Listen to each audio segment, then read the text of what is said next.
बाधा दौड़ का सच्चा विजेता। हमारे देश इंडिया में हजारों सालों पहले गुरुकुल की प्रथा बहुत प्रचलित थी।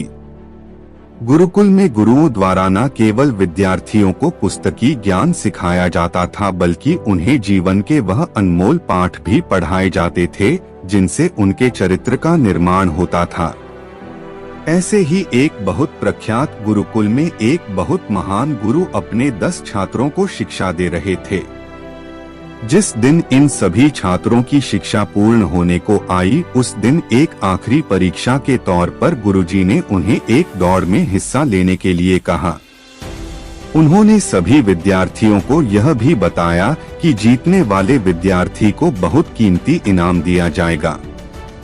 यह दौड़ कोई साधारण दौड़ नहीं थी। यह एक तरह की बाधा दौड़ थी, यानी कि इसमें कदम कदम पर बाधाएं यानी मुश्किलें थी।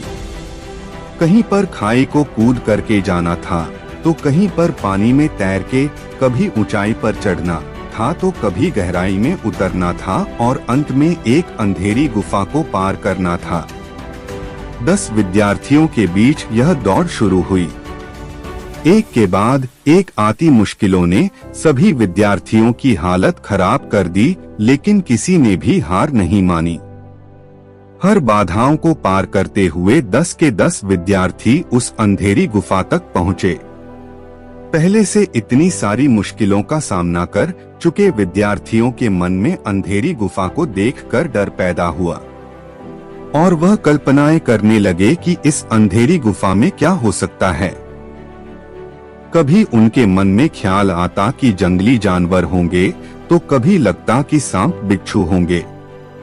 सभी विद्यार्थियों को अपने गुरु की दी हुई शिक्षा याद आई, जिन्होंने किसी भी मुश्किल से ना डर के उसका डटकर सामना करना भी सिखाया था। अपनी सारी हिम्मत जुटाकर सभी विद्यार्थी अंधेरी गुफा के अंदर प्रवेश कर गए।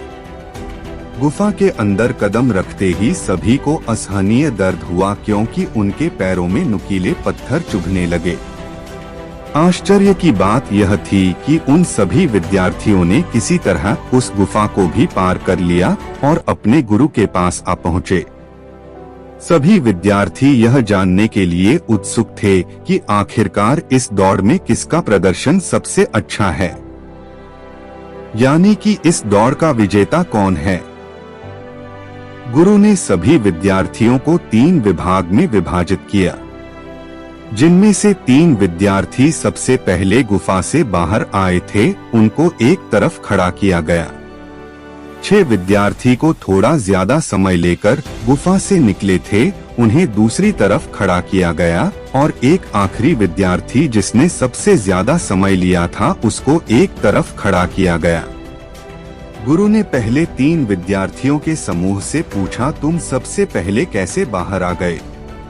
उनमें से एक विद्यार्थी बोला, गुरुजी, हमें किसी भी तरह इस दौड़ को जीतना था, तो हमने गुफा में होने वाला दर्द भी सहन किया, और हमारे आगे आने वाले बाकी विद्यार्थियों को धक्का मारते हुए किसी तरह हम सबसे पहले इस दौड़ को खत्म कर पाए। अब बारी थी दूसरे समूह की, तो गुरुजी के पूछने पर उन्होंने बताया कि वह सभी नुकीले पत्थरों से बचने के लिए संभल कर आगे बढ़ गए थे। इस वजह से उन्हें थोड़ा ज्यादा समय लग गया। गुरुजी ने आखिरी विद्यार्थी से भी अपना कारण बताने के लिए कहा, जो सबसे आखिर में इस दौड़ को खत्म कर पाया था। विद्यार्थी ने बताया कि वह भी इस गुफा तक की दौड़ में सबसे आगे था। जब वह गुफा के अंदर गया और उसे नुकीले पत्थर पैरों में चुभे, तो उसने हर वह पत्थर जो उसके पैर में चुभ रहा था उसे उठाकर अपनी जेब में रख लिया, ताकि बाकी आने वाले विद्यार्थियों को उनकी वजह से पीड़ा न सहन करनी पड़े। गुरुजी ने बाकी सभी 9 विद्यार्थियों को इस विद्यार्थी के लिए तालियां बजाने के लिए कहा। वह बोले, जीवन में भागदौड़ तो चलती ही रहती है।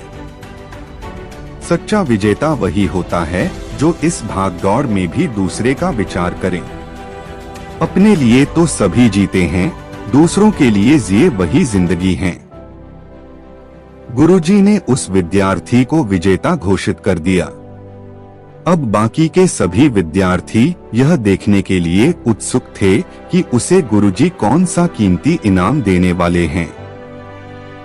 गुरुजी ने उस विद्यार्थी को अपनी जेब में रखे वह नुकीले पत्थर निकालने के लिए कहा जो उसने सद्भावना से गुफा से उठाए थे।